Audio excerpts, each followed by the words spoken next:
작은 고을의 왕을 향하여, 작은 고을의 왕을 향하여 라는 제목으로 하나님 말씀 함께 나누시겠습니다.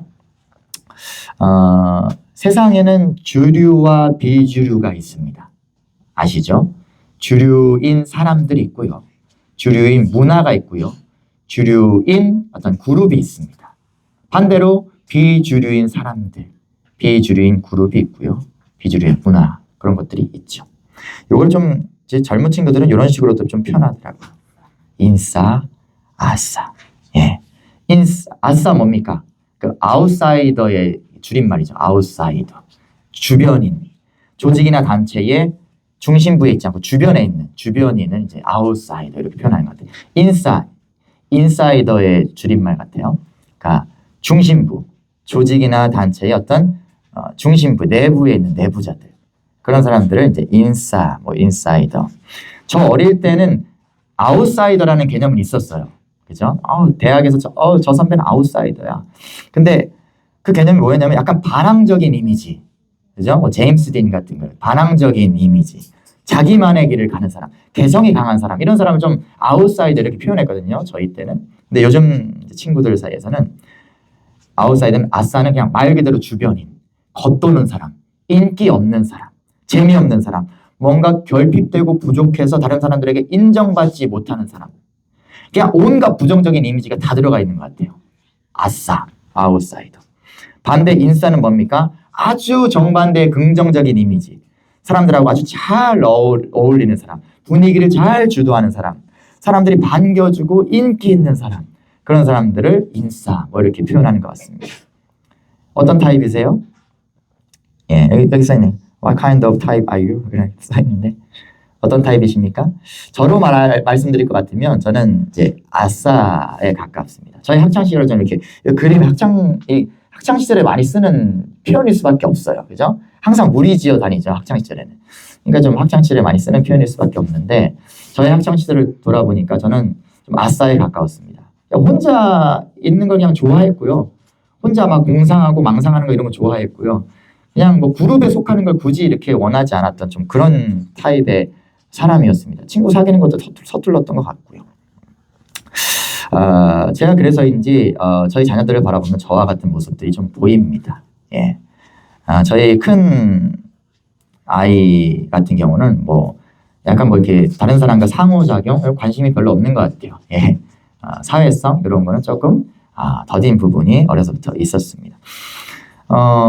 그래서 아주 이 친구가 어릴 때 한 5살 때쯤인가 그 교회에 있는 그 부설 어린이집을 다녔어요. 교회에서 이제 하고 있는 운영하는 어린이집이었는데 제가 교회에서 사역자로 있으니까 당연히 그 부설 어린이집을 권사님이 원장님으로 계신 그 부설 어린이집을 이제 다녔습니다. 근데 되게 컸어요. 100명 넘는 그런 원생들이 있는 큰 어린이집이었는데 제가 거기를 뭐 직장으로 삼고 이제 왔다 갔다 계속 하니까 자연스럽게 또 오가는 아이들을 자연스럽게 자주 보게 됩니다. 하루는 저희 큰 아이의 반이 그 5살 반이 단체로 바깥 활동을 하러 이렇게 이렇게 나오고 있는 상황이었습니다. 또 제가 또 이제 어디 나갔다가 이렇게 사무실로 들어가는 길에 마주친 거예요.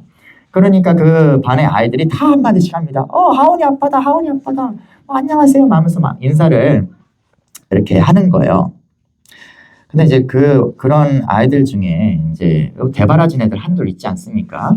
예, 대바라진 그 여자애 하나가 저한테 뜬금없이 그러는 거예요. 근데요, 하온이는 인기가 없어요.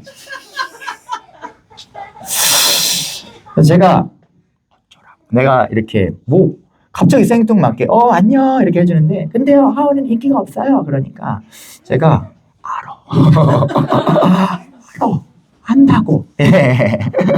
예, 제가 제 아들을 너무 잘 알죠. 제 아들의 성향을 아는데, 근데 얘가 굳이 그렇게 말을 하는 거예요. 제가 당황스럽지만 그 어른의 그 농익은 그 반사 반응 있지 않습니까? 그래서 바로 그래. 근데 아저씨는 하온이를 세상에서 제일 사랑해. 아저씨는 하온이가 세상에 제일 좋아. 이렇게 이 어른의 농익은 이 반사 반응으로 바로 이렇게 대답을 해줬습니다. 그러면서 이제 제가 돌이켜서 그때는 반사적으로 말했지만 돌이켜서 생각하는 거예요. 이제 곰곰이 생각해 보니까 내가 더 많이 안아줘야 되겠다라는 생각을 했습니다.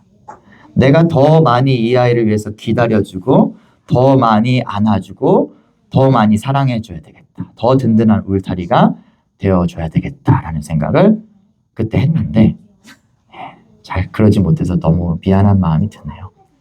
미안한 마음 많이 듭니다. 여러분 근데 아무튼 제 마음은 거짓이 아니었겠죠. 아싸인 아들을 더 안아주고 싶은 마음, 이게 어쩌면 주님께서 우리를 바라보시는 마음이 아닐까라는 생각을 또한 해보게 되는 거예요. 성경에 이러한 표현들을 하십니다.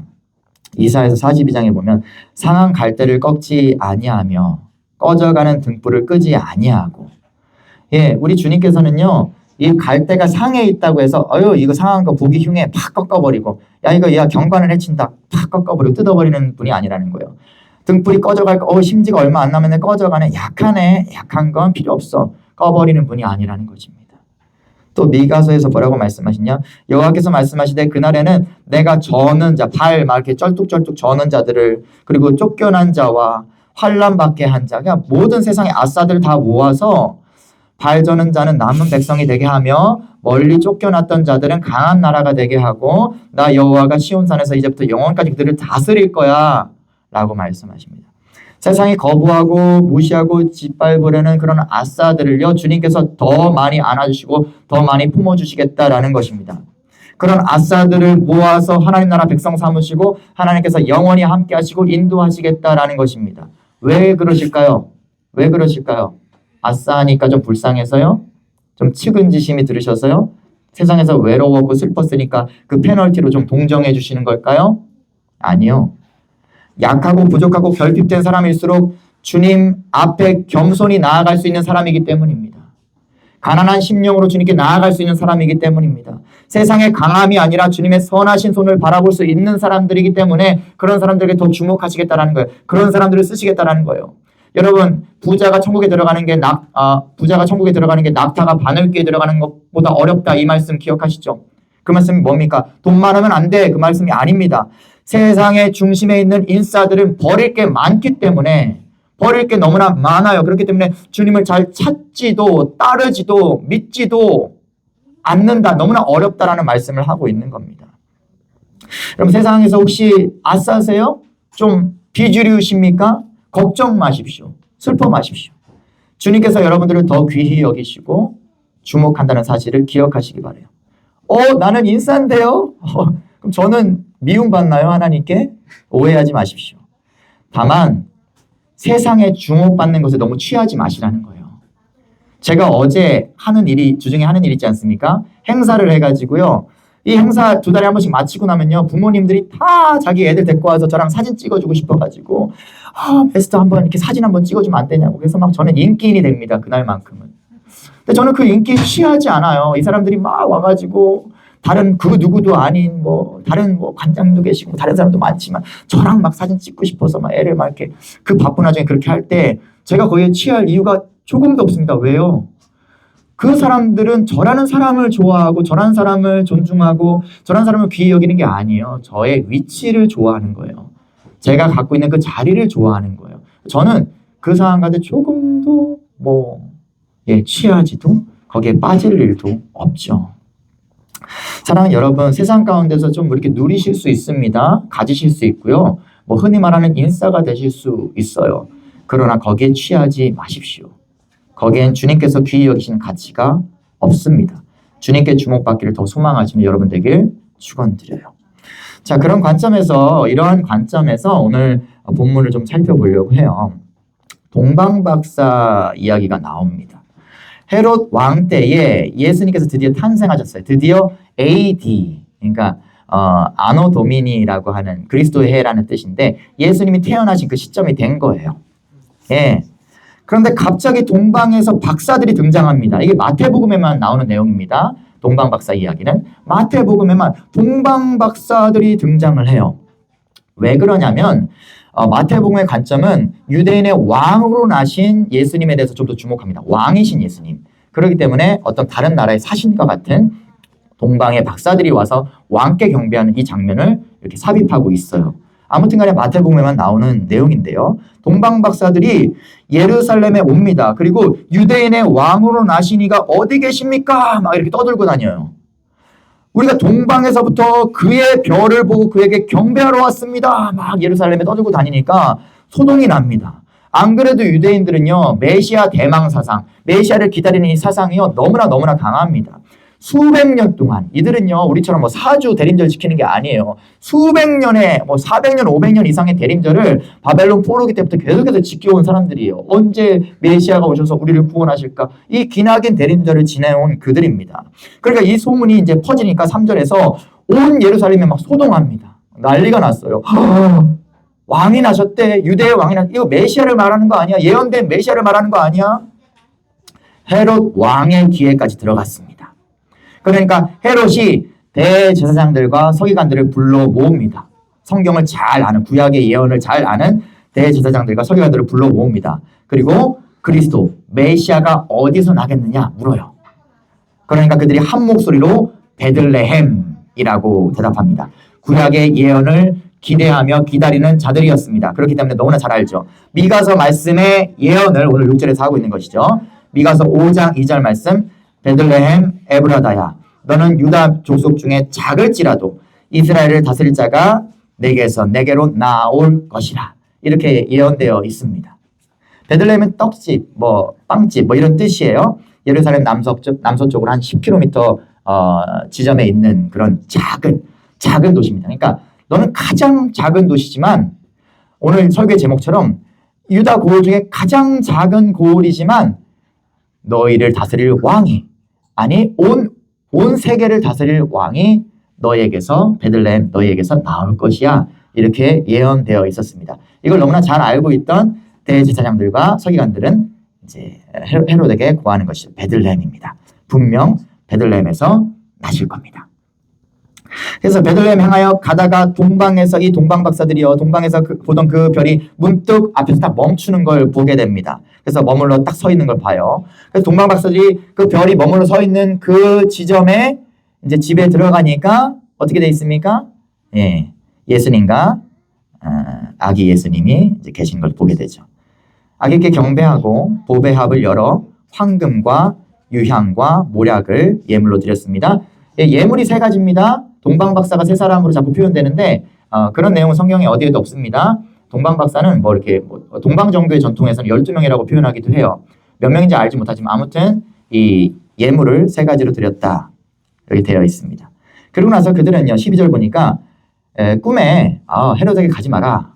이 예언을 듣고 헤롯에게 가지 않고 몰래 돌아서 살그머니 고국으로 돌아갑니다. 그리고 이 이후에는 동방박사들에 대한 이야기는 성경에 어디에도 더 이상 나타나지 않습니다.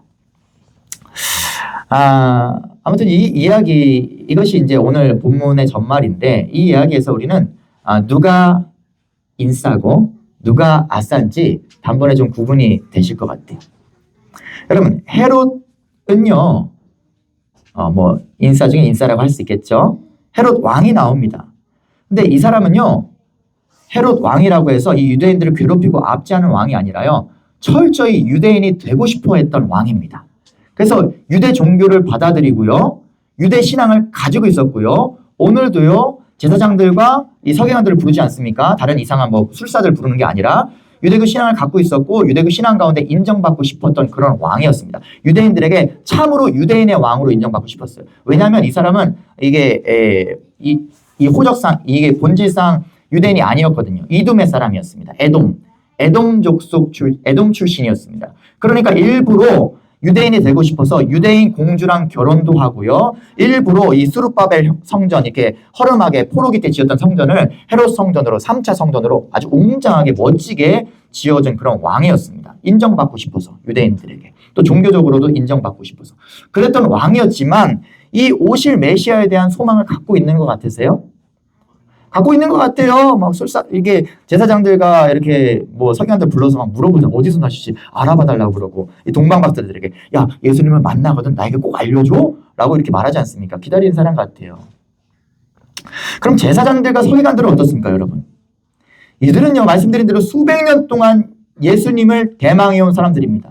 메시아를 소망해온 기나긴 대림들을 지내온 사람들입니다. 성경을 너무나 빠삭하게 알고 있으며 이들은요 베들레헴에서 나실 거라는 걸 너무나 잘 알고 있었고요. 그걸 아는 즉시로 달려가서 공권력을 동원해서 예수님을 찾아낼 수 있는 사람들이었습니다. 근데 그렇게 하지 않아요. 오히려 쉬쉬하면서 가만히 다녀와서 어디에 누구의 악인지만 확인해줘 라고 하고 있는 것입니다. 왜 이럴까요? 이들은 유대인이고요. 유대인이 되고 싶어하는 사람들이고요. 메시아를 대망하고 있던 사람들인데 그리고 또한 세상에서 주류 중에 주류, 핵 인싸인 사람들인데 왜 이런 모습을 보일까요? 여러분 왕은요. 이미 왕인 헤롯 왕은요. 또 다른 왕이 나타나는 것에 관심이 없습니다. 아니요. 오히려 그것은 구테타입니다. 원하지 않는 일입니다. 이미 내가 가지고 있는 왕좌를 내가 이미 가지고 있는 권세를 누군가 뺏어간다니 누군가 대신한다니 조금 더 원하지 않는 일입니다. 그래서 우리가 오늘 기쁨의 초를 밝혔지만 이 헤롯에게는 전혀 기쁨의 소식이 아닌 것이죠. 불안하고 불편한 소식이 될 수밖에 없는 것입니다. 사랑하는 여러분, 우리 또한 그러합니다. 우리가 세상의 왕이 되려 한다면요. 내가 왕이라는 기득권을 가지고 이것을 놓지 않으려 한다면요. 예수님께서 이 계절에 오신다라는 소식이 전혀 기쁨이 되지 않습니다. 왜요? 그분은 왕으로 오시거든요. 그분은 우리를 통치하고 다스리러 오시거든요. 근데 내가 왕이 돼서 내 삶을 통치하고 다스리기 원하는 사람이라면 예수님이 내 삶 가운데 왕으로 찾아오시는 것은 기쁨이 아닙니다. 불안이고 불편입니다. 그래서 그 예수님을 말살해버리려고 없애버리려고 할 수밖에 없는 것이 헤롯이고 또한 왕이 되고 싶어하는 죄악된 우리의 모습이라는 사실을 기억하시기 바랍니다. 어떻게 하면 우리는 예수님을 맞아들일 수 있습니까? 예수님을 우리의 왕자에 앉혀드려야 됩니다. 우리는 그 앞에 무릎을 꿇어야 됩니다. 그분의 통치와 다스림을 우리가 받기로 결정해야 됩니다. 그게 신자의 길입니다. 이것을 기억하시며 예수님을 기대하고 소망하시길 축원드려요. 대제사장들과 서기관들은 어떻습니까? 이들 또한 이미 기득권자들입니다. 헤롯의 비호를 받으며 성전에서 권세를 부르며 잘 먹고 잘 사는 사람들입니다. 포록이라고 해서 이들이 막 어렵게 살고 힘들게 산 게 아니에요. 너무 잘 살고 잘 먹고 잘 사는 말하자면 일제시대의 강점기지만 앞잡이로 지낸 그런 사람들 같은 존재들이에요. 메시아가 오던 말던 와서 뭘 하던 말던 상관이 없어요. 오히려 현재의 상황이 바뀌는 게 불안한 거예요. 뭔가 달라지고 뒤집어지는 게 싫은 거예요. 이미 자기들의 삶은 압제와 가난과 결핍과는 관계가 없거든요. 상관이 없거든요. 그러니 그들은 메시아의 오심을 알고도 대망하지 않습니다. 기다리지 않아요. 소망하지 않아요. 그래서 찾아가지 않죠. 이들이 정말로 예수 그리스도를 대망했다면 달려가야죠. 베들레헴으로. 근데 가지 않아요. 조금도 기다리지 않거든요. 여러분, 우리는 메시아를 기다리고 있습니까? 우리 삶 가운데 왕으로 와주실 예수 그리스도. 그리고 궁극적으로 온 세계를 뒤집어 엎으시고 다시 오실 재림 예수 그리스도를 우리는 소망합니까? 지금 살기 편한데요. 저 인싸로 잘 살고 있는데 괜찮은데요. 주님 오시면은 좀 아쉬운데요. 제가 가진 것들이, 제가 누리는 것들이. 그러십니까? 여러분, 진정으로 예수 그리스도를 소망하는 사람들은 이 땅에 적을 두지 않습니다. 그래서 나그네라고 표현합니다. 늘 그 감수성을, 그 인식을 가지고 이 세상 발딛고 살아가시길 축원드립니다. 주님께서 다시 오셔야만 진정한 내 삶 가운데 평화와 기쁨이 완성되다는 사실을 기억하시며 예수님을 대망하고 소망하실 수 있는 그분을 여러분의 삶 가운데 왕으로 모셔드릴 수 있는 우리 되길 축원드립니다. 자, 동방박사 이야기를 좀 해볼게요. 동방박사 인싸입니까? 아싸입니까? 한번 좀 생각해 볼까요? 조금 박사, PhD 아닙니다. 그런 박사 아니에요. 이 사람들은 이제 신학자들이 유추하기는 유대 땅의 그 먼 동쪽, 그러니까 메소포타미아 지역입니다. 거기에 바벨론이나 페르시아 지역에 지금은 이제 없으니 아무튼 그 페르시아 지역의 점성술사들이었던 것으로 그렇게 이해하는 게 일반적인 견해입니다. 그러니까 박사라는 이 단어가 원어로 이제 마고스 이렇게 돼 있어요. 성경 마고스. 이게 뭐냐면 그 당시에 이제 워낙에 페르시아의 점성술이 발달했습니다. 그래서 이 별들을 보며 이렇게 뭐 미래를 예측하고 이런 일을 하는 사람들을 마귀라고 불렀어요. 마귀 아닙니다. 마귀 사탄할 때 그게 아니라 마귀라고 불렀습니다. 마고스, 마귀 같은 단어예요. 거기서 우리가 알고 있는 영어 단어 매직이 파생된 겁니다. 그러니까 이들은 마귀 혹은 마고스라고 하는 점성술사들로 보여집니다. 그리고 또 여러 신학자들이 이들이요, 아마도 남유다 포로기 때 바벨론으로 포로로 잡혀간 유대 민족이었을 것이다 라는 그런 추측들을 많이 합니다. 저는 개인적으로 상당히 설득력이 있는 게 2절에 보니까 유대인의 왕으로 나시니가 어디 계시냐? 우리가 그에게 경배하러 왔다 그래요. 아니, 유대인의 왕이 자기들에게 뭐가 중요해요? 저 먼 동방에서 온 사람들, 이들이 이동한 거리는요, 얼추 계산했을 때 1600km에서 한 2000km 됩니다. 여기서, 그러니까 마일수로 따져도 1000마일이 넘어가요. 그러니까 여기서 거의 뉴욕 가는 거리예요. 그걸 낙타 타고 왔어요, 이 사람들이요. 예수님께 경배하겠다고요. 근데 이 사람들이 하는 말이 뭐냐면, 우리 여기서 여기 이주하러 왔습니다. 여기 우리 이민하러 왔어요. 이 새로운 왕 밑에서 다스림 받으면 여기서 살려고 왔습니다. 이게 아니라 그냥 경배하러 온 거예요. 야, 우리가 그 왕이 누구냐? 유대인의 왕이 누구냐? 새로 나신 유대인의 왕이 누구냐? 우리가 그에게 경배하러 왔다. 여러분, 유대인의 왕이 동방 먼 나라 사람들에게 무슨 의미가 있다고, 그것도 포로국의 이 약소한 이 유대 민족의 차기 왕이 무슨 의미가 있다고 이들이 그 먼 거리를 와가지고 경배를 하고 있습니까? 여러분, 이 1600km 혹은 2000km 되는 이 장거리를 그 시대에 이동을 하려면요, 어떻게 해야 되는지 아세요? 여행 준비 기간만 1년 이상이 걸린다고 해요. 그리고요, 뭐 3사람, 12사람 말도 안 돼요. 오다 죽어요. 예. 그 당시에 뭐 광야 아닙니까? 그 길 자체가 사막길, 광야길 아닙니까? 들짐승과 도적대와 강도대를 피할 수가 없어요. 그러니까 호위 무사와 모든 것을 동원해서 막 수백 명의 그런 행렬을 구축한 다음에 이동해야 되는 거리라는 거예요.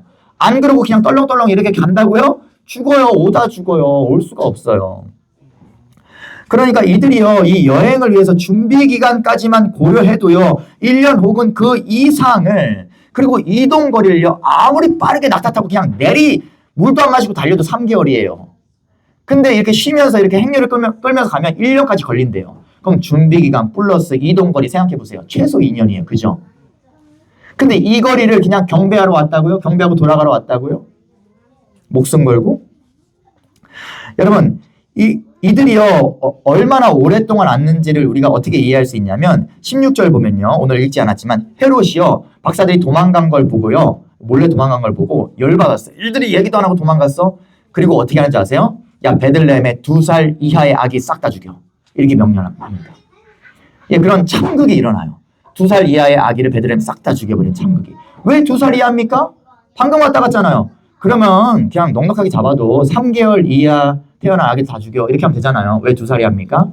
여러분, 이미 그들이 별이 뜬 시점에서부터 준비한 거잖아요. 예수님의 별이 딱 떴을 때, 예수님이 탄생하는 별이 딱 떴을 때 그때부터 준비한 거잖아요. 그러니까 이들이 지금 예루살렘에 도착해서 예수님께 이렇게 선물 드리는 시점은요, 이 낙이 그 위에 예수님이 누워 있는 시점이 아니라 낙이들하고 막 뛰어다니고 있는 시점이라고. 예수님이요, 이미 2살 정도 된 시점에 동방 박사들이 온 겁니다. 그래서 그들이 경배한 걸로 학자들은 그렇게 추측합니다. 뭐하러 2년 3년 걸리는 거리를 찾아와서 경배를 합니까? 왕명으로 온 것도 아니고 자기들 사비터로 온 것 같은데. 여러분, 다니엘서에 보면 다니엘서 5장 11절에 보면 이제 바벨론 포로기죠. 그때 느부갓네살 왕이 유대인인 다니엘을 모든 박수와 술객과 갈대아 술사와 점쟁이들의 어른으로 삼았다. 이렇게 기록되어 있습니다.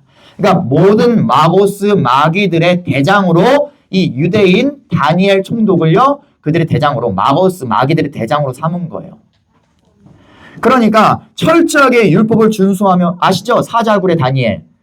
생명 걸고 신앙 지켰던 그런 다니엘이 마고스 마귀들의 우두머리가 되었으니, 철저하게 율법을 준수하며 메시아를 대망하던 다니엘이 바벨론 모든 마귀들의 대장이 되었으니, 그 마귀들이 이 다니엘을 통해서 하나님을 경외하는 그 믿음과 하나님을 믿는 그 신앙을 전수받지 않았을까라는 추측을 해보는 거예요. 이게 제 추측이 아니라 브렌트 란다우라고 하는 오클라호마 대학 종교학 교수님이 한 얘기인데 그분이 이제 동방박사의 묵시라고 하는 고대 문헌을 번역했습니다. 이게 한 7세기경에 쓰여졌을 거로 보는데 원본은 사본이 7세기경이 원본 한 AD 2세기경에 쓰여진 걸로 이렇게 판명이 났습니다. 그러면 이 마태복음의 시점과 거의 같은 얼마 차이가 안 나는 시점이고 그렇다면 거기에 기록된 동방박사의 이야기가 상당히 사실에 가깝다라는 것을 유추해 볼 수가 있죠. 거기 내용에 보면요. 이 동방박사들을 침묵 가운데 기도하는 사람들 일종의 수도사로 표현합니다. 이 기독교의 수도사처럼 표현해요. 반짝이는 별에 대한 이야기가 막 있고요. 베들레헴으로 동방박사들을 인도하는 그런 기적적인 막 이야기들이 나옵니다. 그리고 아기 예수님을 경배한 박사들이 고국으로 돌아가서 그 고국의 형제와 친구들에게 예수 그리스도의 기독교의 복음을 믿음을 전한 이야기도 나오고 있습니다. 그리고 최종적으로 제자 도마에게 세례를 받았다라는 내용까지 그 동방박사의 묵시라는 고대 문헌에 나오고 있습니다. 아무튼 명확한 증거라고는 할 수 없고 여전히 베일이 쌓여 있지만 그들이 유대인이었거나 여호와 신앙을 알지 못했다면 찾아올 이유가 정말 눈꽃만큼도 없다라는 것이죠. 그것만큼은 분명한 것 같아요. 그러니까 동방박사 이야기에서 아기 예수는요 유대인만을 위한 빛이 아니라 동방 저 먼 데 있는 나라 아니 온 지구 온 세상을 위한 구원의 빛으로 찾아오셨다는 것을 우리가 생각해 볼 수 있는 것이죠. 그래서 교황이었던 레오 1세는 이렇게 말합니다. 새 현자들은 우주의 창조주를 경배하는 모든 믿는 백성을 대표한다 라고 그렇게 표현했습니다. 근데 아무튼 간에 제가 이렇게 쭉 동방박사에 대한 이제 설명을 드렸는데 이 동방박사를 이 세상에서 완전 비주류의 사람들 아닙니까? 완전 아싸 중에 아싸 아닙니까? 여러분 이들이요 이 예루살렘으로 가겠다라고 막 이렇게 준비할 때 사람들이 그 주변 사람들이 뭐라고 했을까요? 가족들이 뭐라고 했을까요? 야 거기 뭐가 있을 줄 알고 간다는 거야. 거기 뭐가 있을 줄 알고 별을 보고 간다는 거야. 별을 미쳤어? 너네 가다가 100% 죽어 막 그랬을 거 아닙니까? 야 그리고 기껏 목숨 걸고 가면 그 왕을 만날 가능성이 있는 거야? 야 기껏 목숨 걸고 갔는데 왕이 없으면 또 어쩔 거야? 보장이 있어? 야 설령 만난다고 쳐. 만나가지고 기껏 선물 주고 돌아올 거면 선물 주고 축복만 하고 돌아올 거라면 야 진짜 요즘 친구들 말로 할만 하안 할 말은 많지만 하지 않는다. 그죠? 와 이러면서 막 진짜 한숨 쉬고 막 주변의 사람들이 야 진짜 너 진짜 아싸다. 야 진짜 너 진짜 이상하다. 이렇게 하지 않았습니까? 이런 말 안 들었을 리가 없을 것 같아요. 그러면 여러분 이제 오늘 본문의 이야기를 좀 이해를 쭉 하셨어요. 그리고 본문에서 누가 인싸고 누가 아싸인지도 생각해 봤습니다. 근데 결론적으로 우리 아싸 아닙니까? 우리가 세상에서 잘 먹고 잘 살든 뭐 세상에서 성격 좋아서 인기가 있든 말든 친구가 많든 적든 그걸 다 떠나서 우리는 결국은 궁극적으로 아싸 아니라는 거예요. 비주류 아니라는 거예요. 우리도 동방박사들처럼 아무도 가지 않는 그 길을 가는 사람들 아닙니까? 우리가 가는 이 길도요. 예수 그리스도를 쫓아간다는 이 길도요. 별을 따라가는 그 동방박사들의 길과 너무나 유사합니다. 첫째로 뭡니까? 어디로 가야 될지 몰라요. 우리. 어디로 가야 될지 잘 모릅니다. 별이 이정표가 되어준다고 해도 여러분 한번 오늘 밤부터 한번 별 보고 따라가 보세요. 한번 어디. 별 하나 딱 찍고 저기 한번 가봐야지 따라가 보세요. 북극성 찍고 한번 북극 한번 가보세요. 되겠나? 되겠습니까? 여러분 아무리 별이 길을 이정표가 되어줘도요. 이게 잘 몰라요. 분명하지 않은 길이라는 말입니다. 두 번째 뭐예요? 불편하고 위험해요. 광야에서 짐승, 도적대, 강도대 만날 가능성이 너무나 커요. 무엇보다요. 그 끝에 과연 내가 기대하는 것이 있을지 불분명해요. 내가 믿음으로 이 신앙의 길을 간다고 하는데 믿음이면 충분하다라고 하는데 믿음으로 내가 끝끝내 이 길을 달려갔는데 그 끝에 정말 내가 신앙하던 내가 믿음으로 붙잡던 그것이 있는지 정말 그 구원이라는 것이 있는지 불분명해요. 그런데도 불구하고 우리는 믿음이라는 거 그거 하나 붙잡고 가야 되는 거예요. 여러분 우리가 가는 길은 동방박사들의 그 길, 비주류가 가는 길, 아싸들이나 가는 길하고 너무나 비슷합니다. 어쩌면 세상이 조롱하는 것처럼 엄청나게 가성비 떨어지는 길입니다. 야, 왜 종교 따위에게 네 인생을 낭비하냐? 야, 과학으로 다 밝혀진 세상 아니냐? 너는 그걸 진짜 믿냐? 진짜 믿어? 진짜 믿어서 교회 가는 거야? 뭐 이런 말 들어보죠. 진짜 믿냐? 세상이 우리 그리스도인들의 여정을 그렇게 바라보는 게 당연합니다. 그렇게 조롱하는 게 당연합니다. 마치 동방박사의 여정을 바라보는 무사람들의 시선이 그러했던 것처럼요. 그렇기 때문에 예수님께서 이렇게 말씀하시는 거예요. 마태복음 7장 13절에 보면 좁은 문으로 가라. 멸망으로 인도하는 문은 크고 그 길이 넓어 그리로 들어가는 자가 많고 생명으로 인도하는 문은 좁고 그 길이 협착하여 찾는 자가 적음이라. 좁은 문, 좁은 길이래요. 우리가 가는 이 길, 동방박사들이 가는 그 길과 같은 이 길, 좁은 문, 좁은 길. 그래서 가는 자가 적어요. 완전 비주류입니다. 근데 의문이 하나 들어요. 오늘날 기독교 인구가 26억 명이래요. 지구 인구의 3분의 1이에요. 비주류 맞습니까? 아니, 너무 주류 같아요. 너무 주류 같아요. 뭘까요? 이상하죠? 엄청난 허수가 존재하는 것 같아요. 그 커다란 숫자에 엄청난 허수가 존재하는 것 같아요. 실제로 이 길, 이 좁은 문, 좁은 길 안 가는 사람이 태반이라는 사실을 우리는 쉽게 유추해 볼 수 있습니다. 사랑하는 여러분, 우리는 동방박사들과 같이 그 길 가겠노라고 결정하고 나아가는 사람들입니다. 근데 진짜로 이 길 가시렵니까? 예. 이 길 너무 희미합니다. 오늘 이렇게 희미하게 출력된 그 가사처럼 너무 희미합니다. 예. 위험합니다. 불편합니다. 그리고 그 끝에 정말 뭐가 있을지 확인된 바가 없습니다. 그런데 믿음 하나 붙잡고 나아가야 됩니다. 이 길 가시렵니까? 가시는 여러분들에게 복이 있을 겁니다. 고개를 가로저으면 어떡합니까? 이 길 가시는 분에게 복이 있을 겁니다. 어떤 복이요? 결국 끝끝내 예수 그리스도를 만나는 복이 있을 겁니다. 예수 그리스도를 만나는 그 놀라운 복을 누리게 되실 줄로 믿습니다.